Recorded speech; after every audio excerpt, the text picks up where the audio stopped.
आप सभी का एक बार फिर से रतन्स मैथमेटिक्स क्लासेज में स्वागत करता हूं। स्टूडेंट्स, ये रियल नंबर सिस्टम का थर्ड लेक्चर है।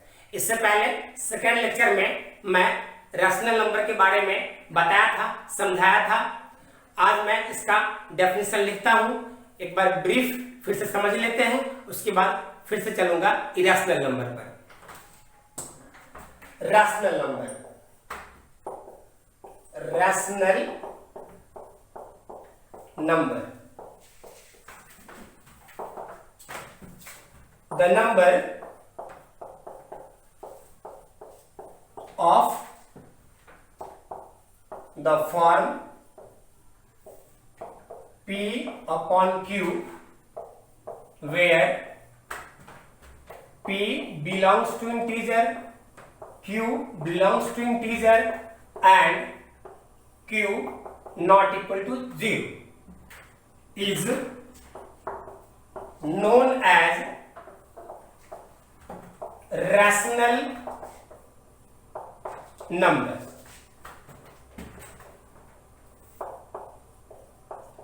Rational number. It is denoted by capital Q. That is capital Q equal to P upon Q.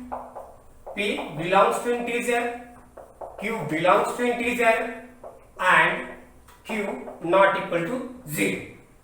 Example 2 upon 3 minus 2 upon 3, 2 upon minus 3, square root of 4, square root of 9, 0, minus 5, 5 etc. ये सारे के सारे rational numbers हैं। एक बार फिर से brief समझ लेते हैं कि वैसा नंबर जो P अपॉन Q के फॉर्म का होता है, जहां पर P इंटीजर होता है, Q इंटीजर होता है और Q 0 के बराबर नहीं होता है, रैशनल नंबर कहलाता है। और रैशनल नंबर को कैपिटल Q से डिनोट करते हैं क्योंकि ये न्यूमरेटर डिविडेंड होता है और ये डिनोमिनेटर डिवीजर होता है। तो डिविडेंड अपॉन डिवीजर ये रेशियो कोशिएंट होता है और कोशिएंट का पहला लेटर कैपिटल Q होता है, इसीलिए रैशनल नंबर को कैपिटल Q से डिनोट किया जाता है। ये सारा कॉन्सेप्ट लेक्चर 2 में समझा दिया गया था, बस डेफिनेशन नहीं लिखा गया था, जो अभी मैंने लिख दिया है। आप चाहे तो इसको नोट कर सकते हैं। अब इसके बाद हम लोग इरेशनल नंबर पे चलेंगे। इरेशनल नंबर को थोड़ा और भी ज्यादा डेप्थ में समझना पड़ेगा क्योंकि इरेशनल नंबर का कॉन्सेप्ट थोड़ा सा हार्ड होता है। इरेशनल नंबर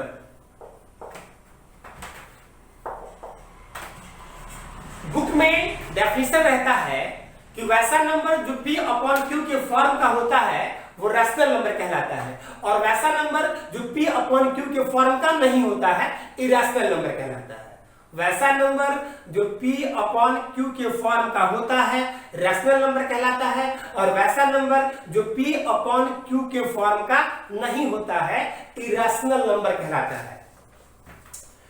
स्टूडेंट्स, इस डेफिनेशन में थोड़ा सा मेरे हिसाब से लॉजिकली फिट नहीं बैठता है। इसका कारण यह है कि जब ये आपके माइंड में ये आएगा कि P अपॉन Q के फॉर्म का नहीं होता है तो आपके मन में ये क्वेश्चन उठेगा कि P बाई Q के फॉर्म का P अपॉन Q के फॉर्म का नहीं होगा तो फिर कैसा होगा। तो इसको हम लोग ऐसे देख सकते हैं। रियल नंबर के फैमिली में जब मैं रियल नंबर लाइन का फॉर्मेशन किया था उस समय मैंने बताया था आपको कि रियल नंबर लाइन पर केवल रैशनल नंबर होते हैं एंड इरेशनल नंबर होते हैं। केवल दो ही टाइप के नंबर होते हैं, rational and irrational. Real number line पर केवल रैशनल एंड इरेशनल दो ही नंबर्स होते हैं और हम लोगों ने रैशनल नंबर को डिफाइन कर लिया है। तो रैशनल नंबर को डिफाइन कर लिया तो ऑटोमेटिक इरेशनल को डिफाइन करने की जरूरत ही नहीं पड़ती है, क्योंकि जब दो ही नंबर्स होते हैं रियल नंबर के फैमिली में, रैशनल एंड इरेशनल, और रैशनल को मैंने डिफाइन किया है कि वैसा नंबर जो P अपॉन Q के फॉर्म का होता है वो रैशनल होता है, तो हम लोग आसानी से इरेशनल नंबर को ऐसे डिफाइन कर सकते हैं कि वैसा रियल नंबर जो रैशनल नंबर नहीं होता है, वैसा रियल नंबर जो रैशनल नंबर नहीं होता है इरेशनल नंबर कहलाता है। वैसा रियल नंबर जो रैशनल नंबर नहीं होता है इरेशनल नंबर कहलाता है। The real number which is not rational is known as irrational number, is known as irrational number। अब जरा सोचना पड़ेगा कि रैशनल नंबर को कैपिटल क्यू से डिनोट किया गया था, तो जब रैशनल नंबर को कैपिटल क्यू से डिनोट किया गया तो आखिर इरेशनल को किस सिंबल से डिनोट करेंगे? जरा सुनिएगा, जो रैशनल नहीं होता है मतलब नॉट रैशनल बराबर इरेशनल, नॉट रैशनल बराबर इरेशनल, और इरेशनल का मतलब नॉट रैशनल का मतलब इरेशनल, और मैथमेटिकली सिंबल में नॉट को ऐसे डिनोट किया जाता है क्यू नॉट, मतलब रैशनल नॉट। इसको आप ऐसे पढ़ सकते हैं क्यू डैश या क्यू नॉट। तो क्यू डैश या क्यू नॉट मतलब रैशनल नॉट मतलब इरेशनल। तो यहां से पूरा पता चलता है साफ कि रैशनल को जब हम क्यू से डिनोट करेंगे तो इरेशनल को क्यू डैश से डिनोट करना पड़ेगा, रैशनल को क्यू से और इरेशनल को क्यू डैश से, इरेशनल को क्यू डैश से इसीलिए क्योंकि इरेशनल वही होता है जो नॉट रैशनल होता है, और नॉट को मैथमेटिक्स में इस तरह से डिनोट किया जाता है। तो आप समझ गए होंगे। अब चलिए इसका एग्जांपल लेते हैं। Root under 2, cube root of 2, fourth root of 5, pi e etc। Pi और ई के बारे में थोड़ा समझना पड़ेगा। पाई इरेशनल नंबर है, इसके बारे में मैं डिटेल से आगे बताऊंगा। फिलहाल अभी आप इस एग्जांपल को समझ लीजिए। पाई का वैल्यू 3.14 डॉट डॉट डॉट होता है, और ई इसको हम लोग नेपियर कांस्टेंट बोलते हैं, नेपियर कांस्टेंट्स। ई को क्या बोलते हैं? Napier constants. और ई का वैल्यू 2.7181 डॉट डॉट डॉट होता है। पाई और ई ये दोनों इरेशनल नंबर्स होते हैं। पाई का वैल्यू 3.14 डॉट डॉट डॉट होता है, और ई जो नेपियर्स कांस्टेंट कहलाता है, नेपियर्स कांस्टेंट कहलाता है जिसका वैल्यू ई बराबर 2.7181 डॉट डॉट डॉट होता है। ये डेफिनेशन लोअर क्लासेस में पढ़ाए जाते हैं कि वैसा नंबर जो P अपॉन Q के फॉर्म का होगा रैशनल कहलाएगा, और वैसा नंबर जो P अपॉन Q के फॉर्म का नहीं होगा वो इरेशनल कहलाएगा। रैशनल का भी एग्जांपल बताए, इरेशनल का भी एग्जांपल बताए। अब इससे थोड़ा सा आगे चलेंगे तो हम लोगों को रैशनल और इरेशनल को डिफाइन करने का दूसरा तरीका भी मिलता है, terminating and non terminating decimal के टर्म में। Terminating and non terminating decimal को समझने के लिए हम लोगों को फिर से डिविजिबिलिटी का रूल समझना पड़ेगा, और डिविजिबिलिटी के बारे में मैंने लेक्चर 2 में आपको समझाया है। फिर से यहां पर थोड़ा सा हम लोग उसको समझते हैं। स्टूडेंट्स, हम लोग को यह समझना होगा कि कोई इंटीजर किसी नॉन जीरो इंटीजर से कब डिविजिबल होगा और कब डिविजिबल नहीं होगा, किस केस में डिविजिबल कहलाता है और किस केस में डिविजिबल नहीं कहलाता है। पहले समझते हैं हम लोग। जैसे 4 में 2 से डिवाइड किए तो 2 आया, और 5 में 2 से डिवाइड किए तो 2.5 आया। आप यहां पर धोखा मत खाइएगा। 4 2 से डिविजिबल होता है और 5 2 से डिविजिबल नहीं होता है। एक बार फिर से मैं इसको दोहराता हूं, 4 2 से डिविजिबल होता है और 5 2 से डिविजिबल नहीं होता है। कई स्टूडेंट यहां पर मिस्टेक कर देते हैं, वो समझ जाते हैं कि 4 भी 2 से डिविजिबल है और 5 भी 2 से डिविजिबल है। अरे यार, अगर ये 2 से डिविजिबल होता तो 5 भी इवन नंबर होता, लेकिन ऐसा तो है नहीं, 5 तो ओड नंबर होता है। तो ये तो फिक्स है कि 5 2 से डिविजिबल नहीं है और 4 2 से डिविजिबल है। अब ये समझना पड़ेगा कि डिविजिबल है और डिविजिबल नहीं है, ये कैसे समझते हैं हम लोग। तो आइए, 4 में जब 2 से डिवाइड करते हैं और 5 में 2 से डिवाइड करते हैं। 4 में जब 2 से डिवाइड करेंगे इसका कोशिएंट 2 और रिमाइंडर 0, और 5 में जब 2 से डिवाइड करेंगे तो कोशिएंट 2 आया, रिमाइंडर 1। अगर इसको हम दूसरे तरह से लिखें, एक बार फिर यहां पे समझ लीजिए, 4 1 अगर पॉइंट देते हैं तो 5 0। जरा गौर से समझना इसको आपको। 4 में 2 से डिवाइड किए, कोशिएंट 2 आया, रिमाइंडर 0 आया। यहां पर 5 में 2 से डिवाइड किए तो इसको हम दो तरीका से आपके सामने में लिखे हैं ताकि आपका पूरा कॉन्सेप्ट क्लियर हो जाए। 5 में 2 से डिवाइड किए तो इस स्टेज में कोशिएंट 1 है, कोशिएंट 2 है और रिमाइंडर 1 है, कोशिएंट 2 एंड रिमाइंडर 1। और इस केस में यहां पर कोशिएंट 2.5 है और रिमाइंडर की जगह पे 0 है। मतलब यहां पर 4 इज डिविजिबल बाय 2 के केस में कोशिएंट भी इंटीजर और रिमाइंडर भी इंटीजर, लेकिन साथ में कोशिएंट कोई भी इंटीजर और रिमाइंडर 0 इंटीजर। लेकिन 5 के केस में कोशिएंट 2 है और रिमाइंडर भी इंटीजर 1 है, लेकिन ये 0 नहीं है। इसका मतलब हुआ स्टूडेंट्स कि कोई इंटीजर किसी नॉन जीरो इंटीजर से डिविजिबल तभी होता है जब उसका कोशिएंट इंटीजर हो और उसका रिमाइंडर 0 इंटीजर हो। फिर से सुनिए, कोई इंटीजर किसी नॉन जीरो इंटीजर से डिविजिबल तभी कहलाता है यदि उसका कोशिएंट इंटीजर होता है और उसका रिमाइंडर 0 इंटीजर होता है।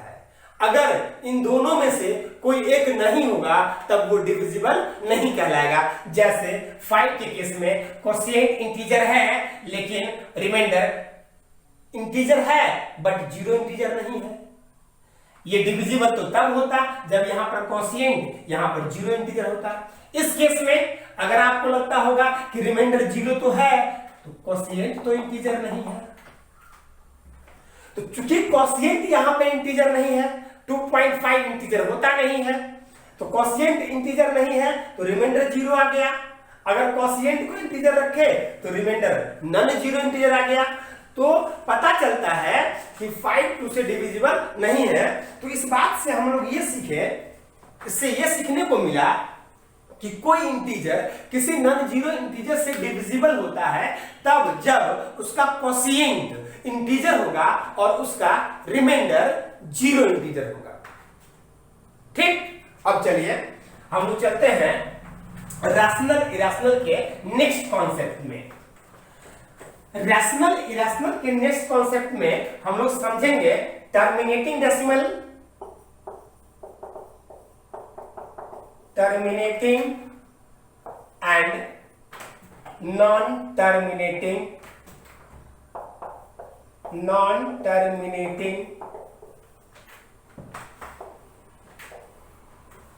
डेसिमल्स।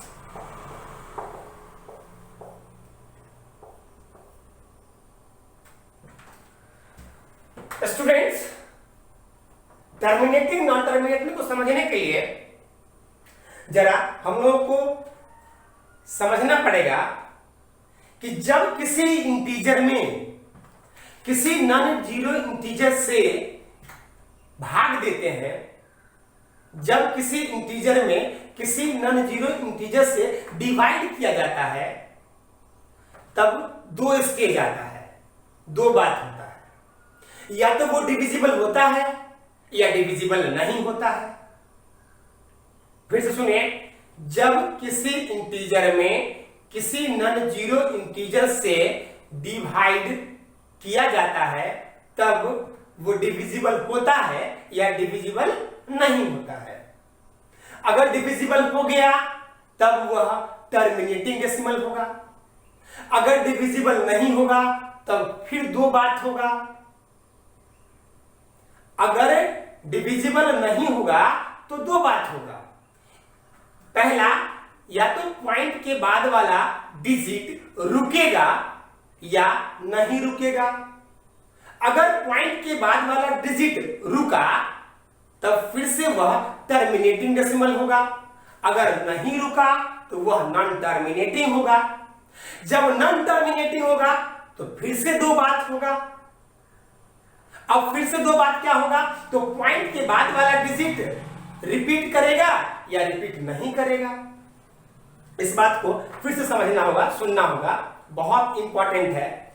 जब किसी इंटीजर में किसी नॉन जीरो इंटीजर से भाग दिया जाता है, जब किसी इंटीजर में किसी नॉन जीरो इंटीजर से भाग दिया जाता है तब दो बातें होती है।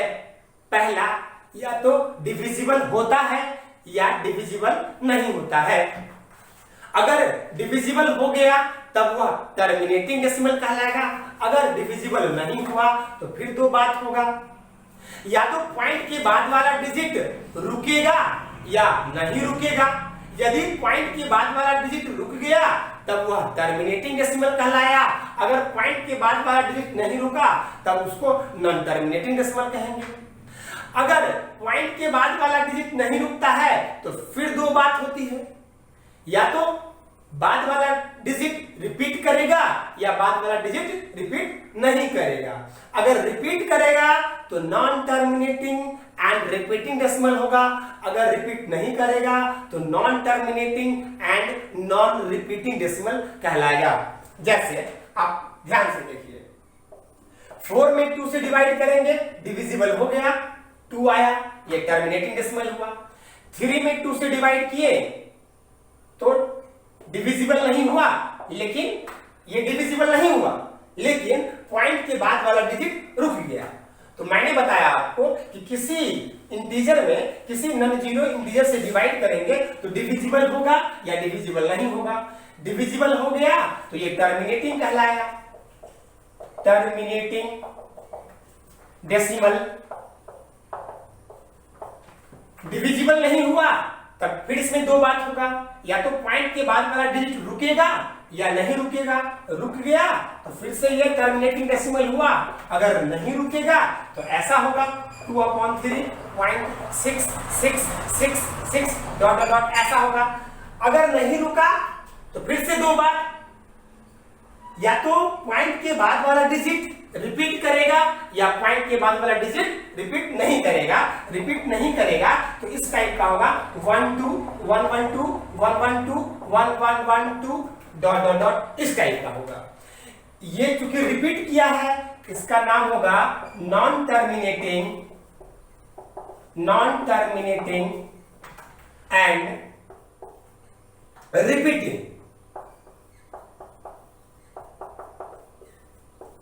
Repeating decimals. और इसमें चूंकि रिपीट नहीं किया है तो बोलेंगे non terminating and non repeating decimals. Students, इसको एक बार फिर से सुन लिया जाए। जब किसी इंटीजर में किसी नॉन जीरो इंटीजर से डिवाइड किया जाता है तब दो बातें होती है, या तो डिविजिबल होता है या डिविजिबल नहीं होता है। अगर डिविजिबल हुआ तो टर्मिनेटिंग डेसिमल कहलाएगा, अगर डिविजिबल नहीं हुआ तब दो बात होगा, या तो पॉइंट के बाद वाला डिजिट रुकेगा या नहीं रुकेगा। रुकेगा तो टर्मिनेटिंग डेसिमल कहलाएगा, अगर नहीं रुकेगा तो फिर दो बात होगा, पॉइंट के बाद वाला डिजिट रिपीट करेगा या रिपीट नहीं करेगा। रिपीट करेगा तो नॉन टर्मिनेटिंग रिपीटिंग डेसिमल कहलाएगा, अगर रिपीट नहीं किया तो non terminating non repeating non terminating and non repeating decimal कहलाएगा। ये तीनों नंबर्स रैशनल नंबर्स होते हैं, रैशनल नंबर्स होते हैं, क्योंकि ये तीनों P अपॉन Q के फॉर्म में है। P upon Q, P upon Q, P upon Q, ये तीनों P अपॉन Q के फॉर्म में है। या अगर आपको लगता होगा कि सर इसको कैसे, तो पीछे आप 9-10 क्लास में सीखे होंगे कि नॉन टर्मिनेटिंग रिपीटिंग डेसिमल को P अपॉन Q के फॉर्म में कैसे चेंज करते हैं, चेंज करने का तरीका आप सीखे होंगे। वैसे मैं एग्जांपल अभी करूंगा। अभी आप फिलहाल ये सोचिए ये P अपॉन Q के फॉर्म में है, P अपॉन Q के फॉर्म में है, P अपॉन Q के फॉर्म में है, इसलिए रैशनल नंबर हुआ। और इसको जो non terminating and non repeating decimal है, इसको आप P अपॉन Q के फॉर्म में चेंज नहीं कर सकते हैं, इसलिए इसका नाम इरेशनल नंबर हुआ, इरेशनल नंबर हुआ। मतलब टर्मिनेटिंग डेसिमल रैशनल नंबर्स होते हैं, non terminating repeating decimal rational number होते हैं, non terminating and non repeating decimal irrational number होते हैं। फिर सुन लिया जाए, terminating decimal rational number, non terminating repeating decimal rational number, non terminating and non repeating decimal irrational numbers होते हैं। आप इसको नोट कर सकते हैं, नोट कर लीजिए। अब फिर हम लोग आगे समझते हैं कि इसको P अपॉन Q के फॉर्म में कैसे चेंज कर देते हैं, कैसे चेंज कर देते हैं।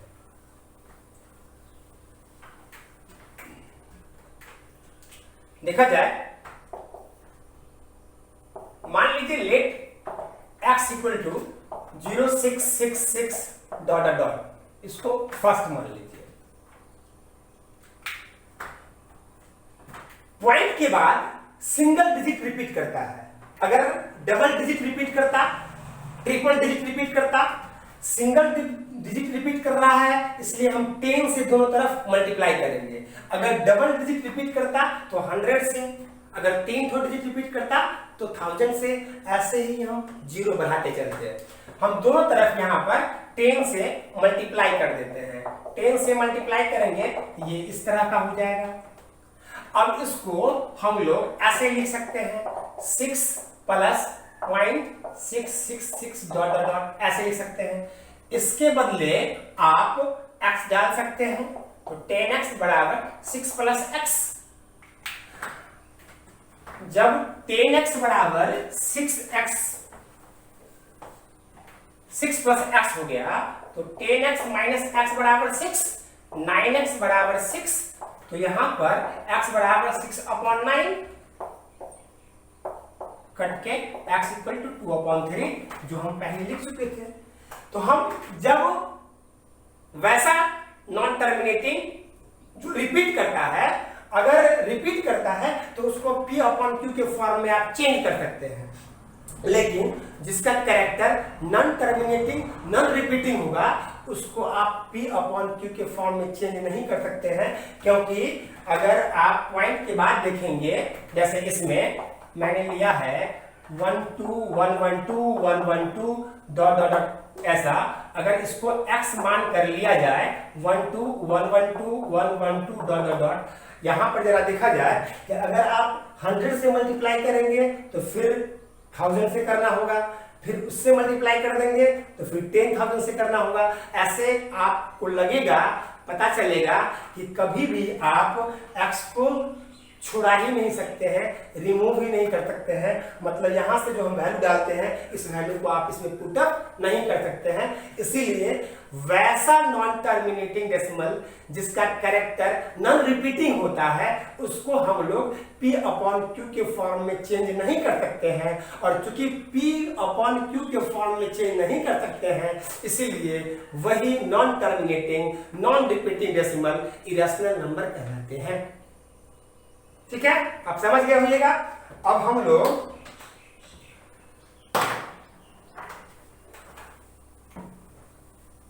नेक्स्ट में रैशनल इरेशनल को इस तरह से समझने का कोशिश करते हैं।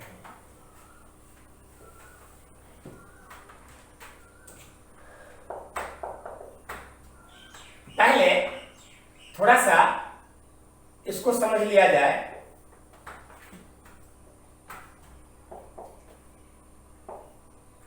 इसको हम लोग रेडिकांड बोलते हैं, रेडिकांड,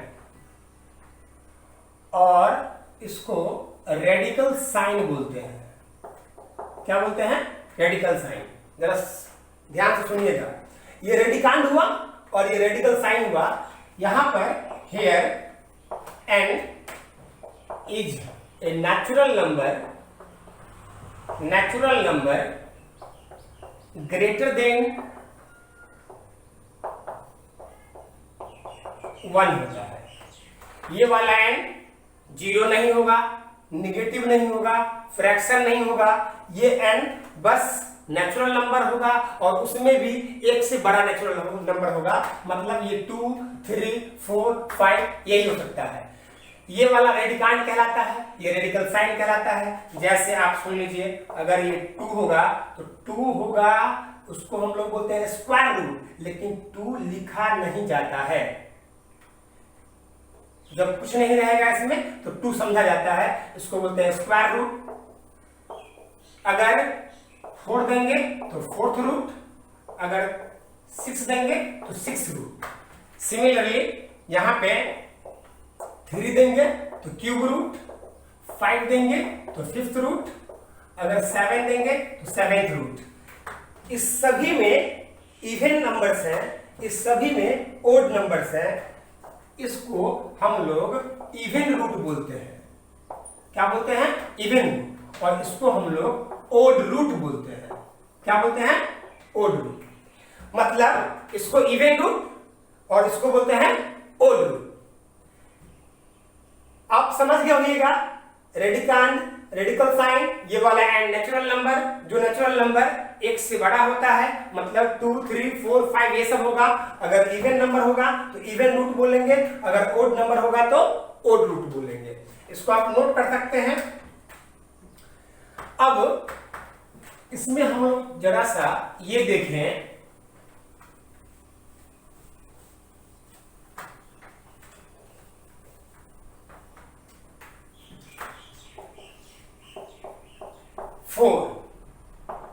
इसका 4 का स्क्वायर रूट 2 होगा। यहां पर थोड़ा सा एक बात हम बोल देना चाहते हैं कि कई स्टूडेंट के मन में ये होता है कि 4 का स्क्वायर रूट प्लस माइनस 2 होता है। तो आप ध्यान से सुन लीजिए, प्लस माइनस 2 कभी नहीं होता है।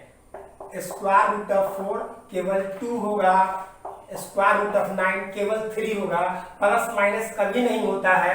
प्लस माइनस अगर होता तो आप समझ लीजिए कि रूट अंडर 2 का वैल्यू आपके बुक में plus minus 1.414 dot dot dot होता, लेकिन आप अपने बुक में रूट अंडर 2 का वैल्यू 1.414 डॉट डॉट डॉट ये देखते हैं, ना कि प्लस माइनस देखते हैं। इसका हम और भी आगे डिस्कशन करेंगे। आप अभी फिलहाल ये समझ लीजिए, माइंड में लॉक कर लीजिए कि स्क्वायर रूट से निकलने वाला क्वांटिटी हमेशा पॉजिटिव होता है। स्क्वायर रूट से निकलने वाला क्वांटिटी हमेशा पॉजिटिव या जीरो होता है।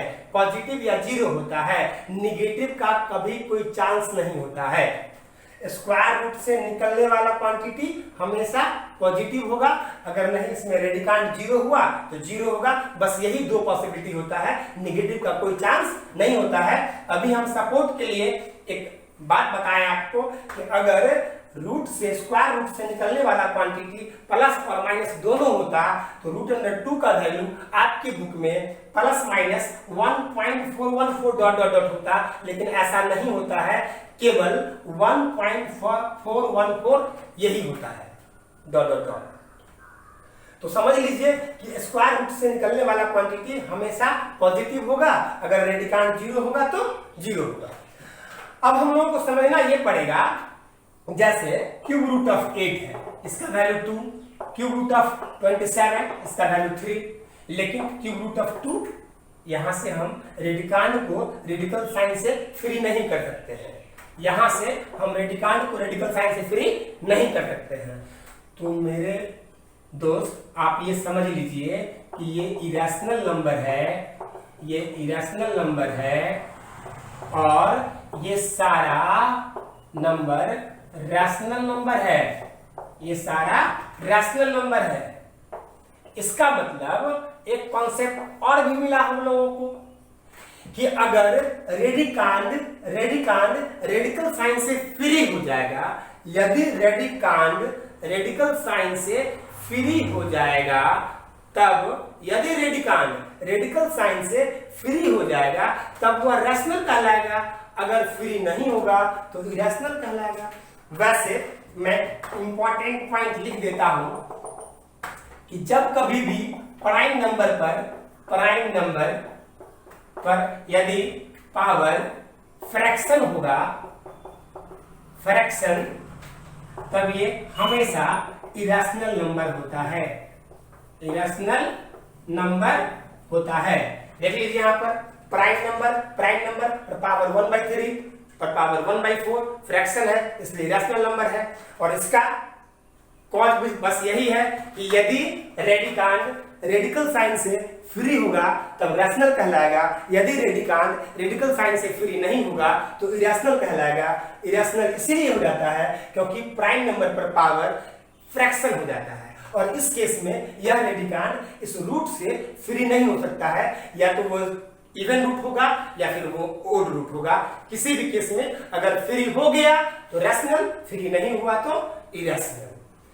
If radicand is free from radical sign, if radicand is free from radical sign, then it is known as rational, otherwise irrational.